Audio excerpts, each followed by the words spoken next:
Hello, everybody, and welcome to a new episode of Minecraft Essentials Storytelling. In today's episode, we are in the stronghold, and we're gonna go beat the Enderdragon to get hopefully an Elytra sometime soon. Now I found this place. While I thought I was recording, but I wasn't. So let's keep on going and try and find this end portal. What's down here? Hello. A wall. Nice. And nothing at all. Oh, way down. Way to nowhere. Staircase leading to nowhere. Classic. No. There. I almost ran past this. I went back because I realized I don't have my bow on me. Oh no. 1 second, I'll be right back. Alright, I'm back with my bow. Yeah, I made my way back down here after putting a waypoint. So, let's continue trying to find this portal. It's gotta be here somewhere. Found it, we found it, we found it. We got it. Are you guys ready for this? Because I am not.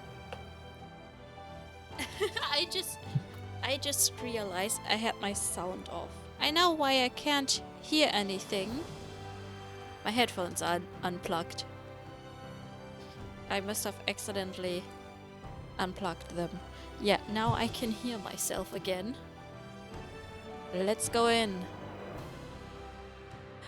Let's go! Oh. I was just inside the lava. The game took a second. Okay. We're here. Underground. Let's dig our way out. And let's go ahead and take on... Oh, immediately? Dang it, I put away my arrow. Bit higher. Bit more to the left. Draw that bow back. Okay, that's the first one. It doesn't matter if we... Oh, let's head on up here. Calm yourself.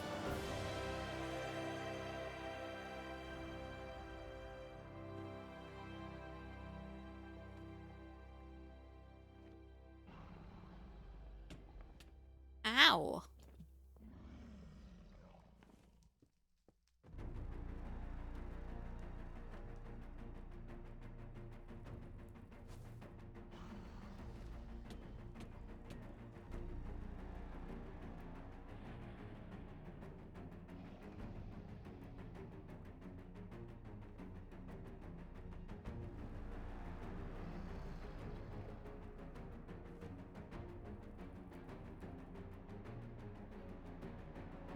I didn't mean to do that.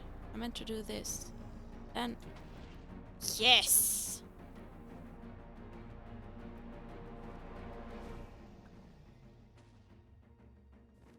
I said these ones. Ow!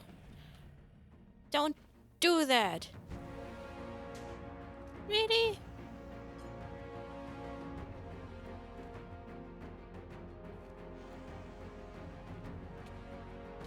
Ow! Rude. Wait, I have ender pearls.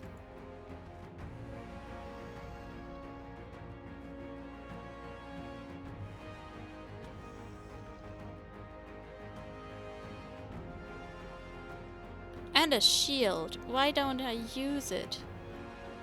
Why make this more elaborate than it has to? Got it.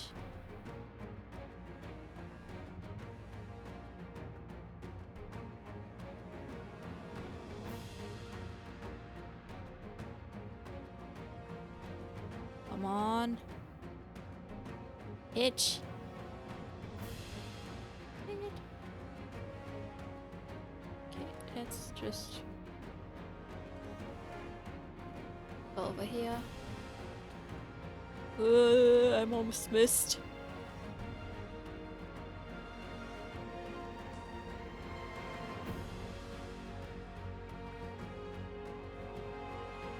Bit more to the right. There we go. It's perching right now, but I don't care.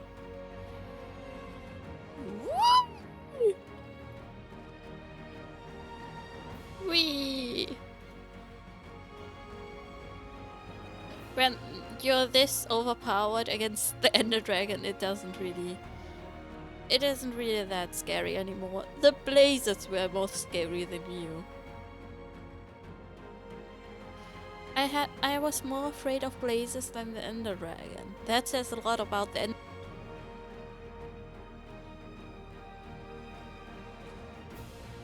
There we go. And yeah, now let's shoot this one. Is that everyone? But those two, good. That one. Gotcha. There. Now we just have to wait for it to perch.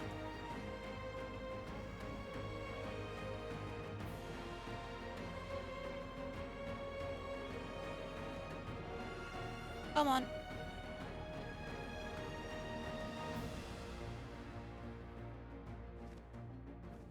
There we go. Hey, you broke it. How dare you? Whoops. Ow.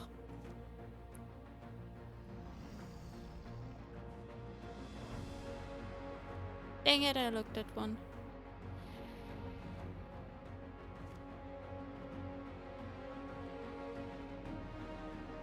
I just keep on missing.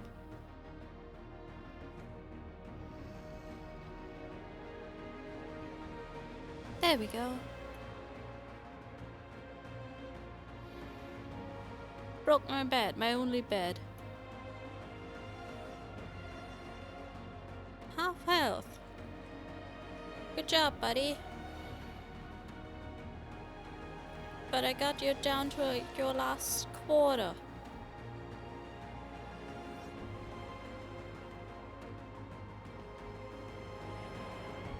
Come on.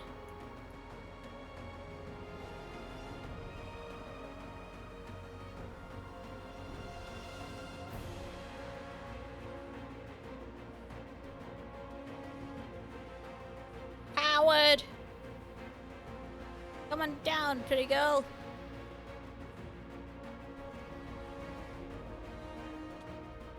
Woo!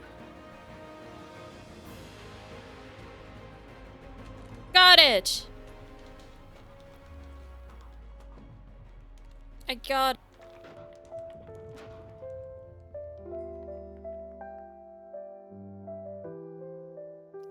Where did you go? There you are. Let's get this dragon egg. There we go.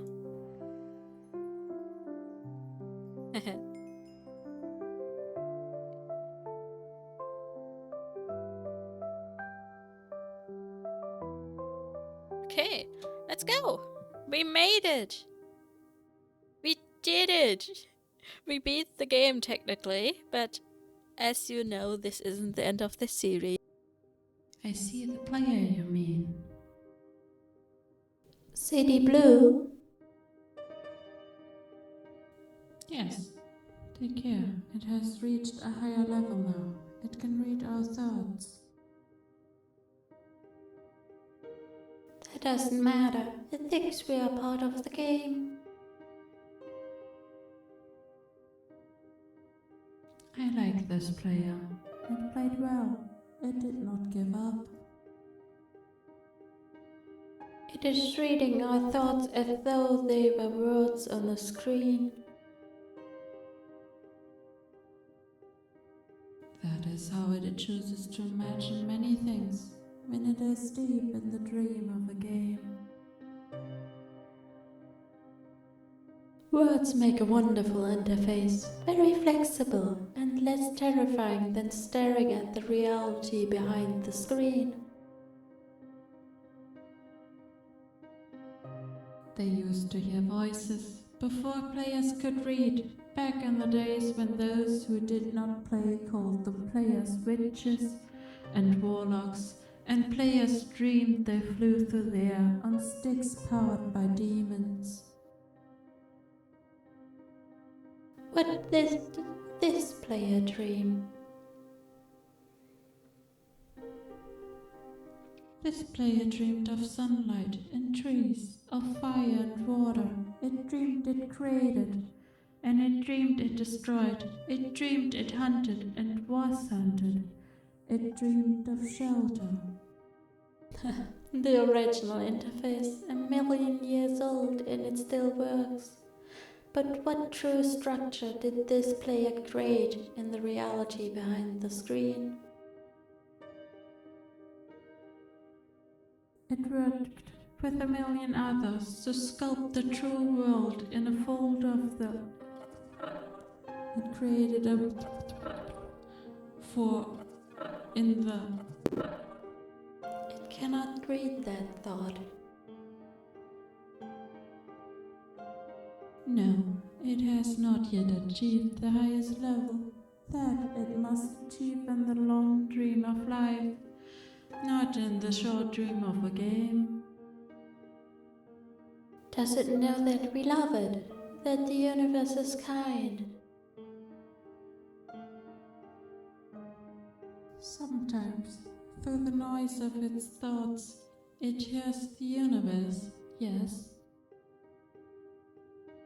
But there are times that it is sad. In the long dream it creates worlds that have no summer, and it shivers under a black sun, and it takes its sad creation for a reality. To cure it of sorrow or destroy it, the sorrow is part of its own private task. We cannot interfere. Sometimes when they are deep in dreams, I want to tell them they are building true worlds in reality. Sometimes I want to tell them of their importance in the universe. Sometimes when they have not made a true connection in a while, I want to help them to speak the word they feel.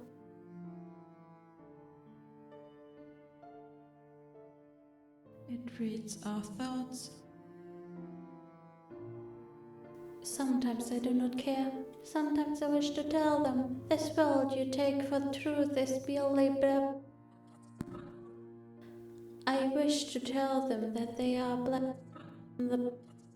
They see so little of reality in their long dream. Yet they play the game. But it would be so easy to tell them. Too strong for this dream. To tell them how to live is to prevent them living. I will not tell the player how to live. Player is growing restless. I will tell the player a story. But not the truth. No, a story that contains the truth safely in the cage of words, not the naked truth that can burn over any distance. Give it a body again. Yes, player. Choose its name. Sadie Blue, player of games. Good. Take a breath now. Take another. Feel the air in your lungs. Let your limbs return. Yes, move your fingers. Have a body again. Under gravity, in air. Respawn in the long dream. There you are. your body touching the universe again at every point, as though you were separate things, as though we were separate things. Who are we? Once we were called the spirit of the mountain, father, sun, mother, moon, ancestral spirit, animal spirit, jinn, ghosts, agreement, then gods, demons, angels, poltergeists, alien extraterrestrials, leptons, quarks. The words change, we do not change. We are the universe. We are everything you think isn't you. You are looking at us now, through your skin and your eyes. And why does the universe touch your skin and throw light on you? To see you, player, to know you, and to be known. I shall tell you a story. Once upon a time, there was a player. The player was you, Sadie Blue. Sometimes it thought itself human. On the thin crust of her spinning globe of molten rock, the ball of molten rock circled a ball of blazing gas that was 330,000 times more massive than it. They were so far apart that light took 8 minutes to cross the gap. The light was information from a star, and it could burn your skin from 150 million kilometers away. Sometimes the player dreamed it was a miner, on the surface of a world that was flat and infinite. The sun was a square of white, the days were short, there was much to do, and death was a temporary inconvenience. Sometimes the player dreamed it was lost in a story. Sometimes the player dreamed it was other things, in other places. Sometimes these dreams were disturbing, sometimes very beautiful indeed. Sometimes the player woke from one dream into another, then woke from that into a third. Sometimes the player dreamed it watched words on the screen. Let's go back. The atoms of the player were scattered in the grass, in the river, in the air, in the ground. A woman gathered the atoms. She drank and ate and inhaled, and the woman assembled the player in her body. And the player awoke from the warm, dark world of its mother's body into the long dream. And the player was a new story, never told before, written in letters of DNA. And the player was a new program, never run before, generated by a source code 1 billion years old. And the player was a new human, never alive before, made from nothing but milk and love. You are the player, the story, the program, the whole human, made from nothing but milk and love. Let's go further back. The 7 billion atoms of the player's body were created long before this game in the heart of a star. So the player too is information from a star, and the player moves through a story, which is a forest of information planted by a man called Julian on a flat infinite world created by a man called Marcus that exists inside a small private world created by the player, who inhabits a universe created by... Shush. Sometimes the player created a small private world that was soft and warm and simple, sometimes hard and cold and complicated. Sometimes it built a model of the universe in its head, flecks of energy, moving through vast empty spaces. Sometimes it called those flecks electrons and protons. Sometimes it called them planets and stars. Sometimes it believed it was in a universe that was made of energy, that was made of off and ons, zeros and ones, lines of code. Sometimes it believed it was playing a game, sometimes it believed it was reading words on a screen. You are the player, reading words.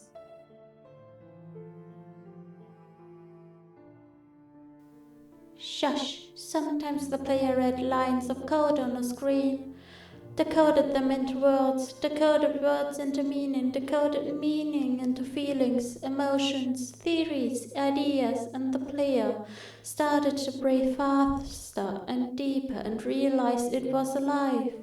It was alive. Those 1,000 deaths had not been real. The player was alive. You are alive. And sometimes the player believed the universe had spoken to it through the sunlight that came through the shuffling leaves of the summer trees. And sometimes the player believed the universe had spoken to it through the light that fell from the crisp night sky of winter. A fleck of light in the corner of the player's eye might be a star 1,000,000 times as massive as the sun, boiling its planets to plasma in order to be visible for a moment to the player, walking home at the far side of the universe, suddenly smelling food, almost at the familiar door, about to dream again.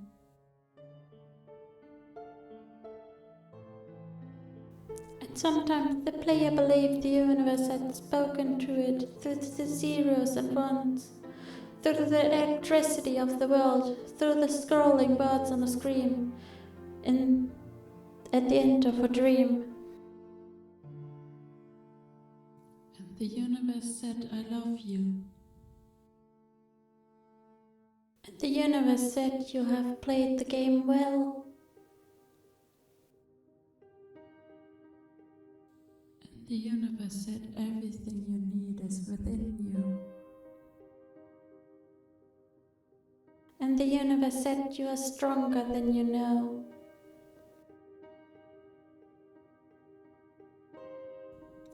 And the universe said, "You are the daylight." And the universe said, "You are the night." And the universe said, "The darkness you fight is within you." And the universe said, "The light you seek is within you." And the universe said, "You are not alone." And the universe said, "You are not separate from every other thing." And the universe said, "You are the universe, tasting itself, talking to itself, reading its own code." And the universe said, "I love you because you are love." And the game was over, and the player woke up from the dream, and the player began a new dream, and the player dreamed again, dreamed better, and the player was the universe, and the player was love. You are the player. Wake up.